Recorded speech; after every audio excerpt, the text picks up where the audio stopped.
big teams, the regular minor league bit. The Omaha Royals are 18 games under 500. Northwest Arkansas is 22 games under 500. Now, Single A, Wilmington, they're over 500 by 18 games or 20 games or so. That's where a lot of these young pitchers were. Right. So there's some excitement there. But that's not next year. That's not and 2 years, like maybe. 2 years away. I don't know. And then then you go down one more level. They're 4 games under 500. They're not winning down there. I know wins and losses aren't the most important thing in minor leagues. It's performance and all that stuff. But these guys come up together. You want them to play. It's just dark right now. Well, the other portion of it, and people should be happy that it occurred this way.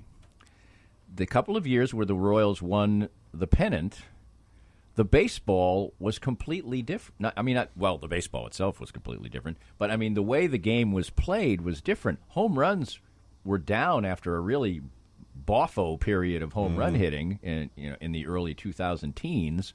Those 2 years were pretty low. And so the Royals didn't hit many home runs, but other teams weren't hitting as many. So the difference wasn't that jarring. The way they played, I don't think that team, the way they played, could win the way the game is played right now. I don't think so. Probably not. The other aspect, I heard somebody talking today on the 2-minute drill with you about bullpens and how, just like everybody, I think it was the Brewers guy. No, it was the Nats guy. They still have trouble. Well, that's because they tried to get it's Royals and A's. It's mystery meat. Well, the Royals created that monster. There aren't that many good pitchers, particularly when the ball is flying out of the park. Now, the Royals had really good pitchers, and they probably would still be effective. I'm not saying they wouldn't. But not like that, probably. But not like that, probably. But also, they created this idea that bullpens could win games throughout the regular season in baseball. And more what everybody's saying is, if we just get 5, the more pitchers you throw out there, the more likely that one of them's going to stink that night. Yeah. And a lot of it is, we discussed the lineups to a little bit Tuesday, I think, and compared the Royals' top 4 in the various spots to the 6 teams that are kind of ready to be in the postseason, 2 teams in each division, and found that they're really good at 3 and 4 when you talk about the slash line. But 1's okay, but they're really bad in the 2 spot. It was odd that day was the day they decided to put Jorge Soler in the 2 spot where he stayed a few games since then. But they're really bad down the line, too. You look at Junis and Keller, and you can see some makings. They're both going to be around 200 innings, around, the strikeouts are coming up for a bit for Keller, and Junis might get to 190. The pitching that's maybe on the way, but the offense has been brutal, and there's just no sign of anyone in the pipeline to come fill these holes in. This could be a terrible offensive team for 3-4 years. They didn't score. It won't matter if the pitching is. Yeah, they didn't score. Right, well, and then they scored 1 run in one of the games against the Mets. And 1 run in 2 of the games against the Orioles. Yes, they're throwing pitchers out there with an 8 ERA who were shutting them down. And there was a local guy. I don't want to demean him, but and he threw a good game that night. And you just can't have that. No. Now, I think Sal Perez is almost forgotten. Now he is coming back. But another year older after surgery, is he going to be the kind of player that we thought is Adalberto Mondesi? So far, his template is that he gets hurt every year. Yeah. Right, and that's been my concern with him. Listen, we get excited when we see a good start for someone. This guy's going to be an MVP, or we saw Jake Junis last year at the beginning of the year. He beat the Tigers like 4 times. This guy's going to, whatever, and Keller, and you just get excited when you see these things. We were having real conversations in April, like, well, maybe the Royals should think about picking up Alex Gordon's option or doing something. Nothing lasts with these guys. That's absolutely true, and I've said it before. I say it in blogs. I say it in podcasts, and the people I feel bad for are the fans. You had and they're missing the Royals really missed an opportunity. That's the thing that's really bad. If the Royals were just half decent for these few years, the fans would still come out. They'd still be excited. Hey, we're just around the corner. We still got the excitement here. You're going to create another generation of bitter, sour fans who were swept up in the excitement of winning, became Royals fans, bought the gear, Maybe they were 7, 8 years old, okay? Maybe they were 10 or 11 years old. Well, now it's 2 years, 3 years, 4 years down the line. If they stink every year, that's going to be the expectation again. And those fans who were so excited and you were creating such a great base of fans, they're going to go away. We already saw the casual fans just fled like there was there was poison out at the stadium. They have done many things this year. I will give the Royals a ton of credit to get people to come to the ballparks. They have really done a great job with some of the, they did the $5 tickets, they did the flash sales. They've done if you don't have a themed hat night out there, you don't have anybody. I mean, they've got every college around here, small college, big college, Oklahoma City Thunder. I mean, they have got some stuff going for people. And their attendance is down this year from last year, but not nearly as bad as I thought it would be. We'll see how it goes now that school is basically back in session. It could get even worse for them. But they've done a nice job this summer of continuing to get people to go out to games. They've given it a try, but I think you see it more on the nights when they actually have a good crowd. The Cardinals are in town. Yeah. There's lots of Cardinals fans there, and they're drawing 21. Yeah. Well, it's a dynamic price. More expensive. You talked about the not making hay from the success of 14 and 15. They'd have to go 18 and 16 the rest of the way to not lose 100 games. They're not going to do that. So they're going to win back. They're going to lose 100 games in back-to-back years. Have you heard this before? Who's the last team to have back-to-back 100-loss seasons within 5 years of winning a world championship? Last team to do this? Before or after? Within 5 years after winning a title. Because it would have been back-to-back 100. Has it ever happened? It has happened.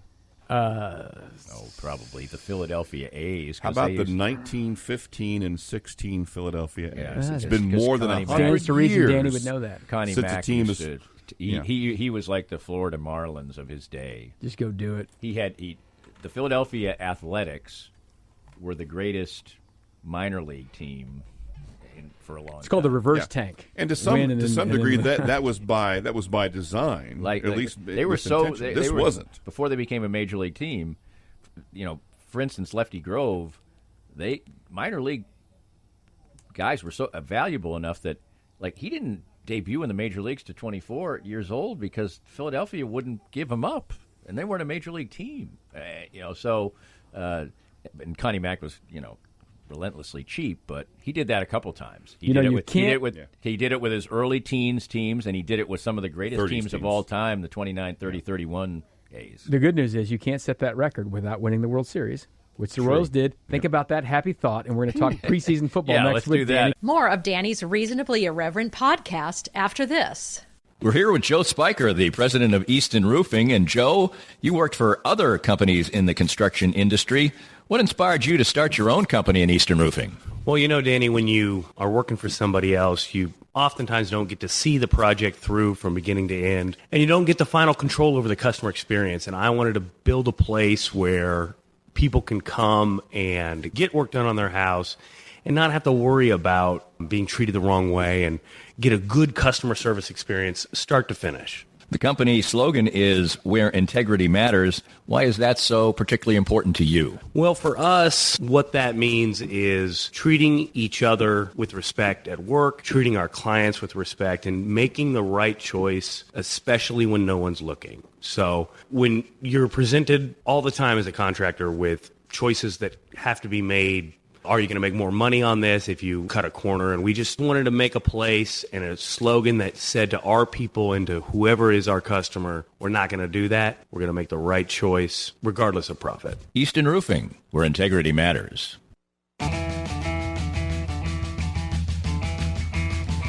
Welcome back into the program without Soren, Petro, Todd, Leabo, Kurtis, Seaboldt, Jed Marshall.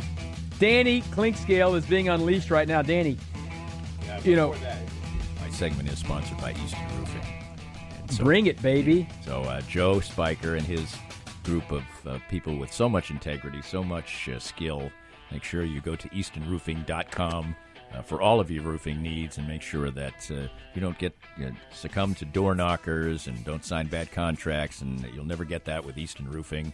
Great people. Get to see Joe every couple of weeks at the very most. We've kind of become buds, as a matter of fact. Great guy, great people, and great people down at the office, too. I usually see them once a week or so. So make sure you go to eastonroofing.com. They also sponsor Kansas City Profiles. presented by Easton Roofing at DannyClinkskill.com and the Reasonably Irreverent podcast on Fridays. And today's is Stan Weber, part 2. Now, are you surprised? There are two people. There are two people in the history of Kansas City Profiles, which now is about 40 profiles probably, who have had to have their profile split into because two of parts. long answers. Well, I've gotten to about 45 minutes, and I'm like, we haven't even close. So this is going to be a two-parter. One is Stan. Yep. I'm sure you're not surprised in any way by that. And the other one was Mike Swanson. Really? Oh, yeah. Yeah. And it was really fantastic. Fantastic. He's had so many life. stories with Keith Jackson and Monday Night Football, and I mean, unbelievable. But in his case, we're like 50 minutes in, and I'm like, he hasn't even joined the Royals yet. So I said, I think we're going two parts on this. So and Stan was great. And we had a great event last night that we did for great life people who have all the golf courses around Kansas City, and it was a Kansas State theme. We had, and I was the MC.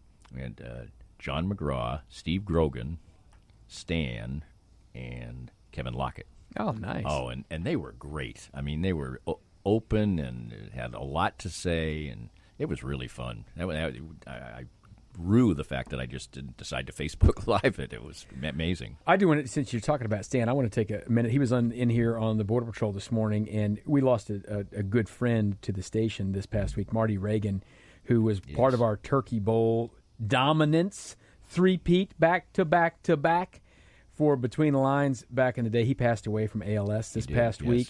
Wonderful man, and Stan had his Turkey Bowl jersey and one of the Reagan sweatshirts. We really enjoyed Marty and all the good work he did with us. He was a wonderful man, and I just wanted to say that again. Stan had a nice tribute about Marty on the show this morning, and I want to say that as well. When I heard a few years ago that he had ALS, I mean, it's just felt heartsick for him and his family, and he passed away. And he was a great Kansas Citian and did a lot of work for charity as well. I mean, those Turkey Bowls were a lot of fun for us, and he took it very seriously, wanted to win, and always did win. They had some flag football plays dialed up, and it was always a great fun time with that. So heartfelt condolences to all the Reagan clan. And he was often a member of the SFL football game. Stan invented his football game, which is called the SFL. And the other day when I was taping the segment with him, the group of people who come and right after we did it, they were going to come over and play football, which they do every single week. 6 or 7 guys come over and play Stan's football game. At least, they play more than one game. Yeah, forget about video games. No, index cards. They play a board game. That's how the kids do. It's all about board games. And you know what? But I'm down with that. Two people who are millennials play too. Stan's son and his son-in-law also play. Get them in, baby. Yeah, so. As the winner of the Danny Clinkscale Stratomatic Invitational from a couple of years ago, I'm down for the board game. That was fun. The only problem was we had one person involved who just didn't care at all, Rob. Yeah. And so that kind of undercut the game, but Kurtis would have fit in with the old eighth floor crew at Ellsworth Hall. We played in a 104 game season once, and that's why Danny went to school for 7 years to graduate. One of the reasons. Too much Stratomatic baseball. Well, there was too much of a lot of things. Too much of this, too much of that. Yeah, move from one thing to another. Hey, so you'd be very proud of me. You know, Danny knows I don't like to host 4-hour radio shows very often because I like to be a guest. I like to come in and have some fun and do that stuff. Look at this. I made notes and stuff today. Oh, I printed them out. I was at you. So ready to go. And on some of your notes, one of your notes was... My note for you is preseason football. How much do you love it? I don't love it. What? But I think they've now made it so that nobody should love it. No. It used to be a reasonable product. And even in the template that we're thinking about now and compare it to that Andy Reid still alleges to use, which he doesn't, which is the first game, you play a couple series. Second game, you play a half or into the second quarter. Yeah. Third game, you play past halftime because you got to, learn to make an adjustment. Learn to make the adjustment and learn what it's like to sit down and come get out. A sweat back on. Right, and then in the fourth game, they used to play a little bit. Now they don't play at all. Well, now they announced that they're going to play Patrick